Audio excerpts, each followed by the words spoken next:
Bienvenidos amigos a esta reflexión del día de hoy. Saludo fraterno y cordial a todos los que me siguen en las diferentes plataformas, redes sociales, televisión y mi app cnslaunion.com.co. Bueno, ojalá hoy escuchen la palabra de Dios y no endurezcan su corazón. Voy a hacer la mini reflexión para TikTok, aunque estoy en TikTok en estos momentos. Saludo muy especial a la gente linda de TikTok que a esta hora y de Facebook que a esta hora me acompañan. Todos los días voy a hacer esta reflexión, esta mini reflexión de 2, 3 minutos, 4, aunque a veces me gasto hasta 5 minutos en esta mini reflexión. Pero es que es tan difícil hacerla corta, es tan difícil hacer corta las reflexiones que me toca inventar, digámoslo así, para tratar de hacerla breve. Voy a hablarles algo que la gente no sabe. Y es el temor a Dios. A Dios nadie le tiene miedo. Vamos a decir así que nadie. Porque a nosotros se nos enseñó en estas generaciones que a Dios no hay que tenerle miedo, sino que Dios es un Dios lleno de misericordia, de amor. Y malinterpretamos la palabra temor a Dios, porque creemos que Dios no castiga, que Dios es un Dios que salva todo el tiempo y que Él no castiga a nadie. Y resulta de que es un concepto equivocado de Dios. Es verdad que Dios está por salvar, y creo que el Evangelio de hoy se trata de eso, de que Dios ha mandado a su Hijo a salvar al mundo y a que el mundo se salve a través de Él. Pero así como mandó a su Hijo a salvar al mundo y que todo el que crea en Él se va a salvar, también existe la otra parte que es, no el Dios castigador, sino el Dios que va a permitir que el castigo para los malvados y para los que no quisieron creer en Él. Hay dos partes en la Biblia que me causan a mí impacto. La primera, David toma el deseo de llevar el arca de la alianza de Hebrón a Jerusalén, y en el camino lo llevan en el arca de la alianza en una carreta tirada por bueyes, y la carreta se le revienta una de las llantas y el arca de la alianza se va a caer. Uno de los levitas, tratando de impedir que esa arca de la alianza se caiga, le coloca el hombro para que el arca de la alianza se sostenga. Inmediatamente cae muerto, porque nadie puede tocar el arca de la alianza, y era un levita, y por haber tocado el arca de la alianza cayó muerto. Esto es un mensaje claro de cómo es Dios. Dios con su palabra es estricto en sus cosas. No se salta ni una tilde ni una coma. Así es que esto es muy peligroso cuando una persona cree que puede interpretar la palabra de Dios a como le da la gana. Otro texto que es cuando Dios nombró a Aarón como el sumo sacerdote y a sus hijos Nadab y Abiú como ayudantes de él. Y Nadab y Abiú esa noche comenzaron a tomar licor, se embriagaron, y después todos dos contentos fueron y se metieron al templo, sabiendo que les era prohibido entrar al templo, aunque ellos eran sacerdotes. Entraron al templo y llevaron con ellos una antorcha o una luz, una antorcha, y prendieron el candelabro de las 7 llamas, lo prendieron con esa antorcha. Inmediatamente ese fuego se les metió a él por la nariz, y ambos quedaron consumidos por dentro y murieron instantáneamente allí, porque el celo de Dios es una cosa tremenda, es una cosa terrible. Por eso yo no entiendo cómo un pastor es capaz, eso me parece lo más terrible, cómo un pastor protestante es capaz de engañar a las personas haciéndoles creer que él es un enviado de Dios, cuando Dios no le ha dado ese poder. Eso me parece lo más terrible del mundo. Recuerdo un par de amigos míos que venían acá a los estudios del canal CNC, y un día me llevaron a su casa, y entonces allá me explicaban sobre la Biblia. Yo creí que ellos sabían muchísimo, sabían mucho más que yo. Tocaron el tema de Mateo 16, 18, y ellos creyeron convencerme con eso, y antes por el contrario yo les dije, sin conocer mucho ni saber de apologética, les dije en el error que estaban. A lo que ellos dijeron: venga César, ¿y usted por qué no ¿Por qué no se mete a pastor? Si quiere nosotros le ayudamos a que sea pastor, lo mandamos para cierta parte a que haga el curso y le entregamos una población para que usted también sea pastor de nuestra congregación. A lo que yo les dije, oiga muchachos, ustedes no saben lo que están diciendo. ¿Cómo se les ocurre que yo voy a ponerme en una posición que Dios no me ha mandado? Antes, por el contrario, cuídense ustedes de lo que ustedes están haciendo, porque ustedes no fueron elegidos para ser pastores por Dios. Ustedes solitos se tomaron esa decisión y entre ustedes y su congregación se tomaron las atribuciones de Dios para autonombrarse en pastores. Cuidado muchachos, porque las cosas de Dios son terribles. Dios no puede ser burlado y los pastores mentirosos no saben a lo que se exponen cuando hacen esto. Creen que pueden predicar, alabar, aleluyar a Dios y se creen con que Dios les ha dado ese derecho. Y Dios es muy estricto en su norma, ya les expliqué cómo. Espero que les haya gustado esta reflexión. Bueno, ahorita sí vamos entonces con la reflexión del día. Persignémonos muchachos en el nombre del Padre, del Hijo y del Espíritu Santo. Amén. Primera lectura, me tocó utilizar el PC. Lectura del libro de los Hechos de los Apóstoles, 5, 17, 26. En aquellos días el sumo sacerdote y todos los suyos que integran la secta de los saduceos, en un arrebato de celo, prendieron a los apóstoles y los metieron en la cárcel pública. Pero por la noche el ángel del Señor les abrió las puertas de la cárcel y los sacó fuera diciéndoles: marchaos y cuando lleguéis al templo, explicad al pueblo todas estas palabras de vida. Entonces ellos al oírlo entraron en el templo al amanecer y se pusieron a enseñar. Llegó entre tanto el sumo sacerdote con todos los suyos, convocaron al Sanedrín y en pleno de los ancianos de los hijos de Israel y mandaron a la prisión para que los trajesen. Fueron los guardias, no los encontraron en la cárcel y volvieron a informar diciendo: hemos encontrado la prisión cerrada con toda seguridad y a los centinelas en pie a las puertas, pero al abrir no encontramos a nadie adentro. Al oír estas palabras, ni el jefe de la guardia del templo, ni los sumos sacerdotes atinaban a explicarse qué había pasado. Uno se presentó avisando: mirad, los hombres que metisteis en la cárcel están en el templo enseñando al pueblo. Entonces el jefe salió con los guardias y se los trajo, sin emplear la fuerza por miedo a que el pueblo los apedrease. Palabra de Dios. Te alabamos a ti, Señor Jesús. Estos son hechos de los apóstoles, o sea, ¿qué sucedió después de que Jesucristo murió ese Viernes Santo y resucita al tercer día? ¿Qué fue lo que pasó después? Porque nosotros creemos que Jesucristo muere y resucita y hasta ahí, pero necesitamos saber qué sigue. ¿Por qué Dios, y aquí es donde ustedes tienen que hacer esa pregunta, ¿para qué Dios vino a este mundo? Escoge a 12 discípulos, 12 apóstoles, nombra a Pedro como la cabeza de esa iglesia y durante 3 años les enseña para qué, por qué, qué intención tiene. Y es esta: de que ellos se van a ir por el mundo a predicar la palabra de Dios, pero no les va a ser nada fácil, porque hay personas, como le sucede a este sumo sacerdote, dice que se entró en un arrebato de celo. En aquellos días el sumo sacerdote y todos los suyos que integran la secta de los saduceos, en un arrebato de celo, prendieron a los apóstoles.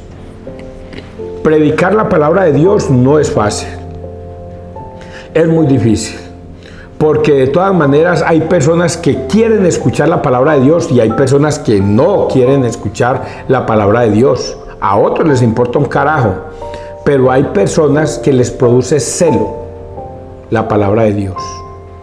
Y por eso Jesucristo manda, o Dios mismo manda a un ángel a que ellos sean rescatados de la cárcel. Es muy importante esto que está escrito, porque esto se vuelve testimonio de que esto que sucedió hace 2000 años es verdad. que realmente pasó, que esto no es un cuento de los hermanos Grimm, que se inventan fábulas, sino que esto realmente pasó hace 2000 años y que en verdad un espíritu o un ángel vino a los apóstoles que estaban encarcelados y los liberó sin necesidad de destruir la cárcel, sin necesidad de abrir cerrojos, y les indica la siguiente parte que es la muy importante para nosotros, y es esta: marchaos, y cuando lleguéis al templo, explicar al pueblo todas estas palabras de vida. Esto que dice estas palabras de vida no es gratuito, muchachos. Si dice que son palabras de vida es porque el cielo y tierra pasará, mi palabra no pasará, y hasta la última tilde y coma de la palabra se cumplirá. Por lo tanto, si usted obedece estas palabras de vida y las cumple, usted se salva. Y es lo que el ángel le está dando a entender a estos discípulos, a estos apóstoles, que ellos no están solos, que ellos van a seguir por el mundo predicando la palabra de Dios, y que va a haber un Dios que los va a estar custodiando y cuidando. Hasta ahí voy bien, porque ahorita les voy a decir una impresionante que les voy a decir. Entonces ellos, al oír, entraron al templo al amanecer y se pusieron a enseñar, que es lo que Dios ha mandado a sus discípulos, a ir a enseñar por el mundo entero, y es lo que la Iglesia Católica hoy día hace y ha hecho durante estos 2000 años, a tal sumo grado que ya somos más de 1100 millones o yo no sé cuántos de personas que somos católicos en el mundo, y cada día aumenta y aumenta más. Entonces, ¿qué hace la Iglesia Católica? Ir por el mundo entero y predicar el Evangelio. Pero venga, eso mismo hacen los pastores, las iglesias protestantes, van por el mundo a predicar el Evangelio, pero solo con un pequeño detalle: ellos predican lo que les da la gana y no predican lo que Jesucristo le enseñó a los discípulos durante 3 años, que eso es muy diferente. Sigamos. Entonces ellos al oírlo entraron al templo y al amanecer se pusieron a enseñar. Y luego viene la otra partecita, que es que los sumos sacerdotes al otro día madrugaron porque querían juzgar a estos hombres, mandaron a la cárcel y vieron que luego vinieron a decirles que ellos ya no estaban, que no saben cómo salieron. Luego llega otro a decir que ellos están en el templo enseñando lo que el ángel les había dicho que debían enseñar, y estaban allá predicando. Se fue el sumo sacerdote y los saduceos para el templo y los llamaron a juicio. Y no los apresaron, sino que les dijeron: vengan con nosotros que queremos interrogarlos. Pero no los apresaron por temor a la gente, porque todo esto tiene que suceder en ese tiempo. Entonces hay una cosa muy especial, muchachos, en esta primera lectura. Dios nos cuida a todos los que predicamos la palabra de Dios. Pero eso sí, yo tengo que decirlo, muchachos, para que ustedes no se dejen confundir. No todo el que dice Señor, Señor, va y toca la puerta de su casa: yo vengo en el nombre del Señor, viene en el nombre del Señor. Cuidado, muchachos, con esto que estoy diciendo, porque hay personas que creen que predicar la palabra de Dios me es lícito a mí. Yo, por ejemplo, me estoy dejando guiar por la Iglesia Católica, por la doctrina de Jesucristo, y a pesar de eso siento el temor. Voy a seguir avanzando porque ahorita les digo una máxima. Salmo: si el afligido invoca al Señor, Él lo escucha. Ay, porque tengo que decir aquí una cosa. Espere, a ver, yo veo. A ver si lo encuentro, porque aquí dice el Salmo. Marchado, entonces llegó al oído, entraron al templo. No dice esa parte. Pero por la noche al ángel del Señor le hace y arreglaba el celo. Prendieron a los apóstoles y los metieron en la cárcel. ¿Qué? Bueno, ahorita sí. Salmo 33. Si el afligido invoca al Señor, Él lo escucha. Bendigo al Señor en todo momento. Su alabanza está siempre en mi boca. Mi alma se gloría en el Señor. Que los humildes lo escuchen y se alegren. Proclamad conmigo la grandeza del Señor, ensalcemos juntos su nombre. Yo consulté al Señor y me respondió, me libró de todas mis ansias. Contempladlo y quedaréis radiantes, vuestro rostro no se avergonzará. El afligido invocó al Señor, Él lo escuchó y lo salvó de sus angustias. El ángel del Señor acampa en torno a sus fieles y los protege. Gustad y ved qué bueno es el Señor, dichoso el que se acoge a Él. Si el afligido invoca al Señor, Él lo escucha. Voy a decirles un detalle, muchachos, que me tiene perturbado, impresionado y por supuesto una cosa emocionado. Es que me estoy viendo las series bíblicas .net. Esas series bíblicas uno las ve ahí en Google. Y entonces me he visto casi todos esos capítulos, casi todas esas series que aparecen ahí, que están en español, me las he visto. Y una cosa que me asombra de estas dramatizaciones, de estas series, que van de acuerdo a lo que está escrito en la Biblia, porque en eso no se saltan en nada. Algunas cosas las agregan, pero la mayoría de las cosas son que están escritas en la Biblia. Y es que cuando Abraham invocó al Señor, el Señor lo escuchaba. Cuando Jacob invocaba al Señor, el Señor lo escuchaba. Cuando Noé invocaba al Señor, el Señor lo escuchaba. Cuando José invocó al Señor, el Señor lo escuchaba. Toda persona que había sido afligida y ha sido atormentada, porque yo viendo esas historias, Abraham no la tuvo fácil, Jacob no la tuvo fácil, José allá en Egipto no la sacó fácil. Y entonces cada vez que yo veía eso, que ellos levantaban las manos, invocaban el nombre de Dios, Dios les escuchaba y los favorecía. Y a algunos de ellos, como Abraham, como Jacob, como Isaac, como José, Dios se les presentaba cuando David, cuando Salomón, cuando Roboán invocaban el nombre de Dios, Dios se les presentaba y los auxiliaba. Y por eso este texto es para nosotros. Si el afligido invoca al Señor, Él lo escucha. Si usted en estos momentos tiene un problema, una dificultad, ¿quién no la tiene? Yo la tengo a diario. Yo invoco el nombre del Señor todos los días para que me ayude en la situación en la que estoy padeciendo, en la salud, con mis hijos, con mi hijito muerto que hoy precisamente sacamos sus restos, con mis seres queridos ya fallecidos. Yo siempre invoco al Señor para que Él me escuche. Y si aquí dice, si el afligido invoca al Señor, Él lo escucha, quiere decir que si usted invoca al Señor, Él lo escucha. Ay, pero es que a veces yo me siento tan insignificante ante la presencia de Dios que pienso que Dios no me escucha. A veces pienso eso. Y resulta que Dios sí lo escucha. Ahora sí les voy a dar la máxima, pues, para como un interrogante. Si Dios escucha a sus discípulos, ¿por qué Dios, háganse en esta pregunta, muchachos, ¿por qué Dios permitió que Pedro muriera crucificado boca abajo? ¿Por qué Dios permitió eso? Si el Señor escucha a todo mundo. Sí, ¿por qué Pablo muere decapitado? Si Dios escucha a su pueblo, ¿por qué Pablo muere decapitado? Háganse esas preguntas. Es impresionante la respuesta. Yo no era capaz de sacarla.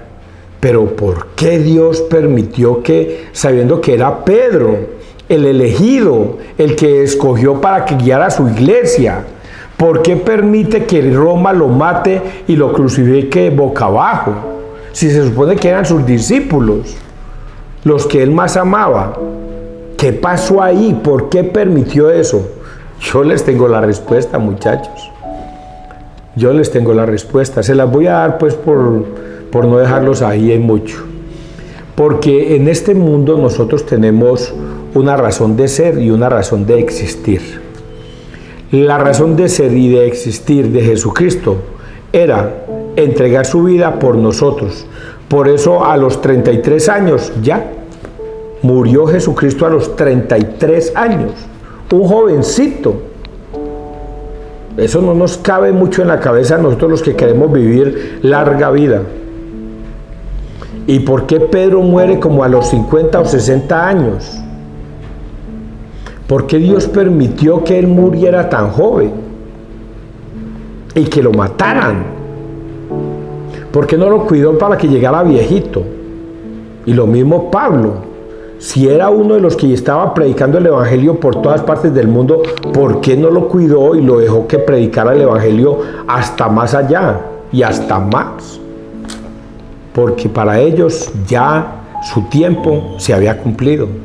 La misión que ellos tenían aquí en la tierra ya la habían cumplido. Ya no necesitaba Dios de ellos. Ya ellos habían hecho el trabajo que Dios les había encomendado. Esa es la razón de existir. A veces yo me pregunto, ¿por qué yo, César Arturo Arias, con la edad que tengo, sigo vivo?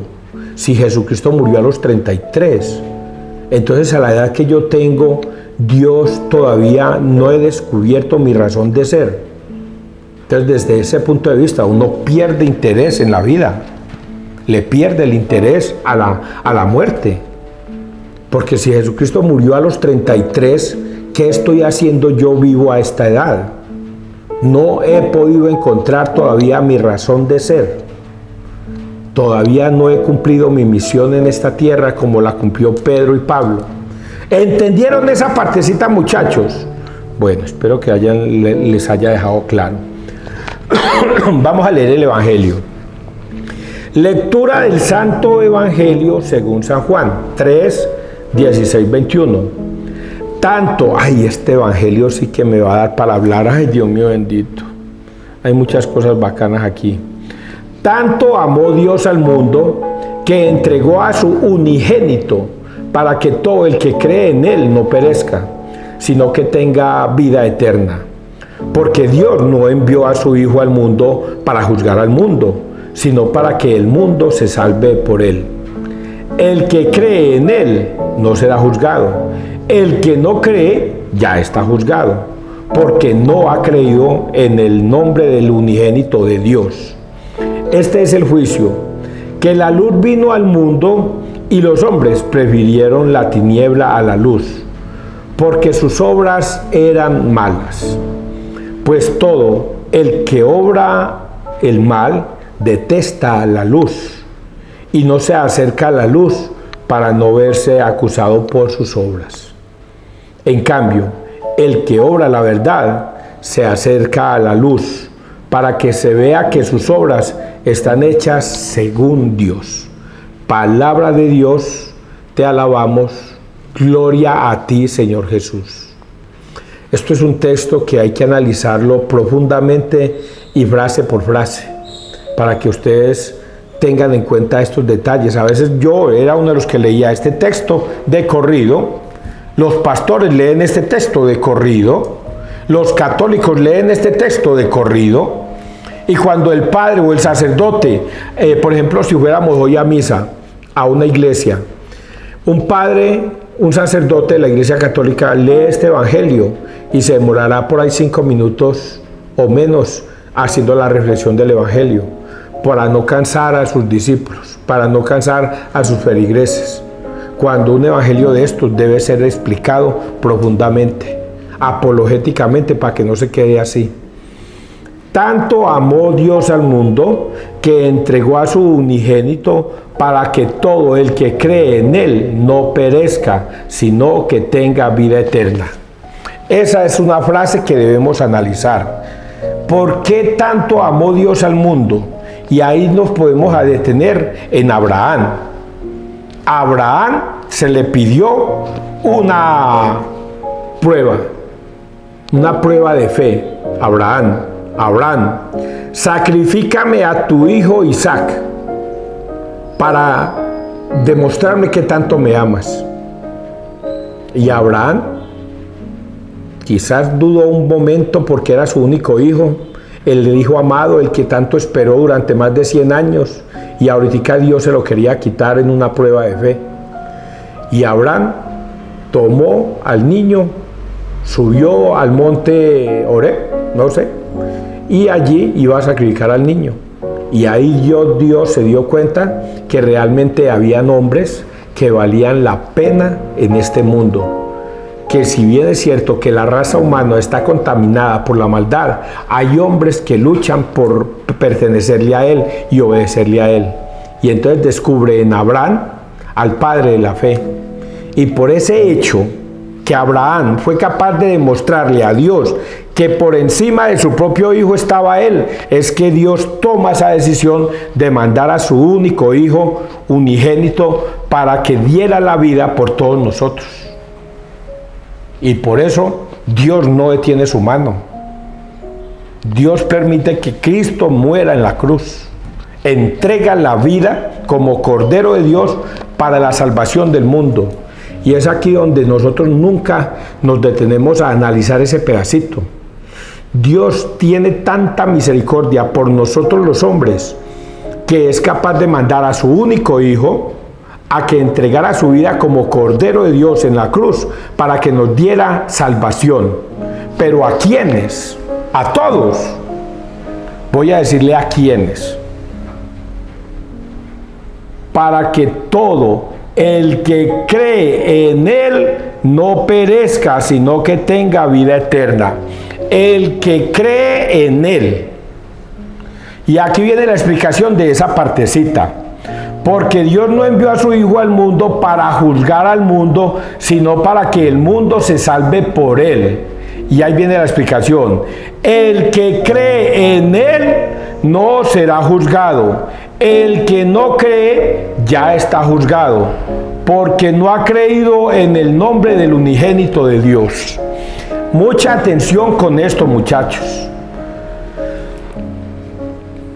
Tenemos un problema con los pastores mentirosos.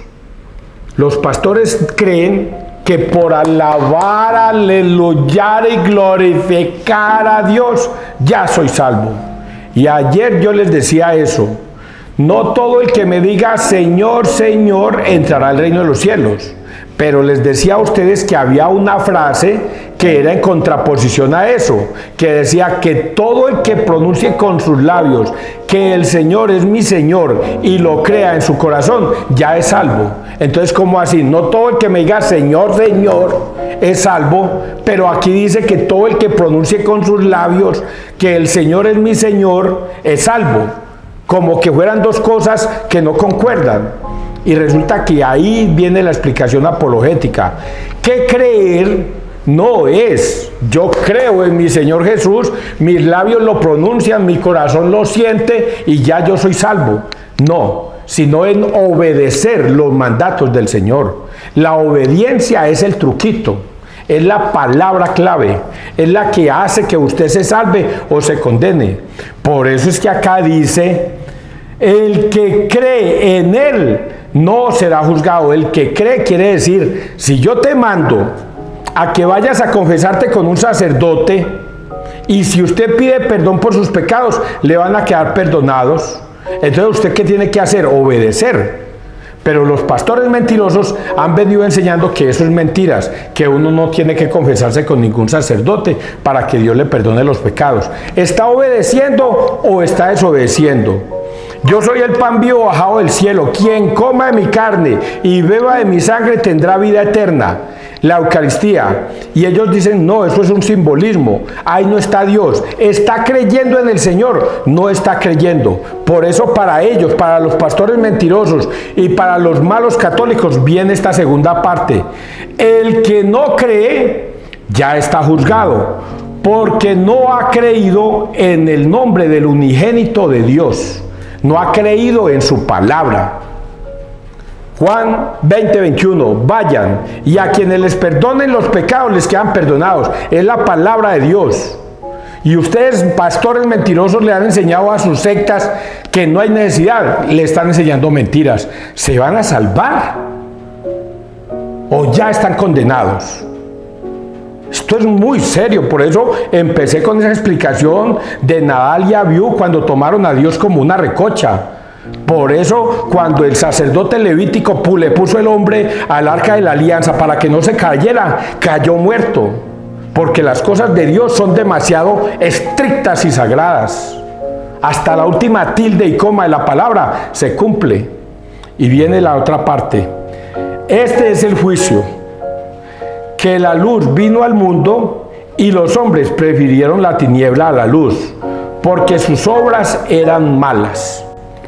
Oiga, pero ¿qué de malo hay que es lo que todos los malos católicos nos preguntamos, y los que ya se salieron de la Iglesia Católica para irse al protestantismo dicen: pero ¿qué hay de malo que yo me salga de la Iglesia Católica donde hablan de Dios y me meta a los testigos de Jehová que también aman a Dios, o me meta a la luz del mundo que también aman a Dios, o me meta a los pentecostales que también aman a Dios, o los adventistas que también aman a Dios, o a los de la Piraquive que también aman a Dios? ¿Qué hay de malo en eso? Pues lo malo es lo que está escrito en Mateo 7, 21, 23, y está escrito al final, y dice: no los conozco, alejaos de mí, hacedores de la maldad. Lo voy a repetir todo completo para que lo entiendan. No todo el que me diga Señor, Señor entrará al reino de los cielos, sino el que obedezca los mandatos de mi Padre.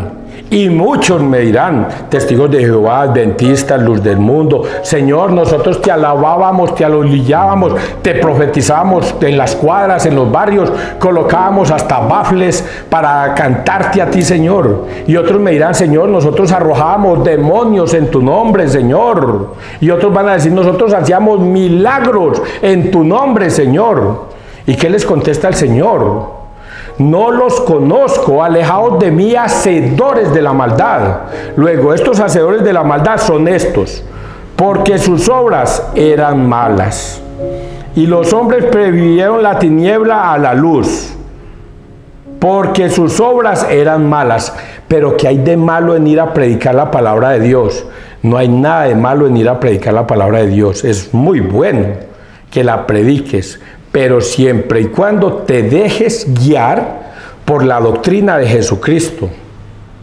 Porque Pedro también lo dice más adelante: si usted ha enseñado la doctrina de Cristo tal y como Él nos la enseñó, si no la has enseñado así, habrás creído en vano. Porque uno puede predicar, pero si no enseña lo que Cristo enseñó, no sirve para nada. Jesucristo dice: has predicado en vano, has enseñado en vano, te convertiste en una persona de maldad. Porque esto es terrible, y yo ya se los dije ahorita, se me está acabando el tiempo. Una persona va y le toca una casa a un católico, y ese mal católico no hace caso de la Iglesia Católica, sino que se deja convencer de ese pastor. Ese católico que iba para la salvación, ese pastor mentiroso se lo ha llevado para la condenación. ¿Está haciendo algo malo o no está haciendo maldad? Ha hecho algo malo. Ha sacado a un hombre que era de la Iglesia de Cristo y se lo ha secado a llevárselo a la perdición. Era un hombre malvado y estaba trabajando era para Satanás. Terminó aquí. En cambio, el que obra a la verdad se acerca a la luz, para que se vea que sus obras están hechas según Dios. ¿Lo dice o no lo dice? El que está en la verdad, actúa en la verdad. Yo, César Arturo Arias, yo no podría invitarlos a ustedes: no vayan a la Iglesia Católica, no se confiesen, no comulguen. Véngase que voy a abrir mi garaje y voy a montar un altar y yo sí les voy a predicar la palabra de Dios. Oigan a este. Yo no me estoy ganando mi salvación, me estoy ganando mi propia condenación, porque estoy enseñando cosas que Cristo no enseñó. Que Dios los bendiga, que Dios nos bendiga donde quiera que todos estemos.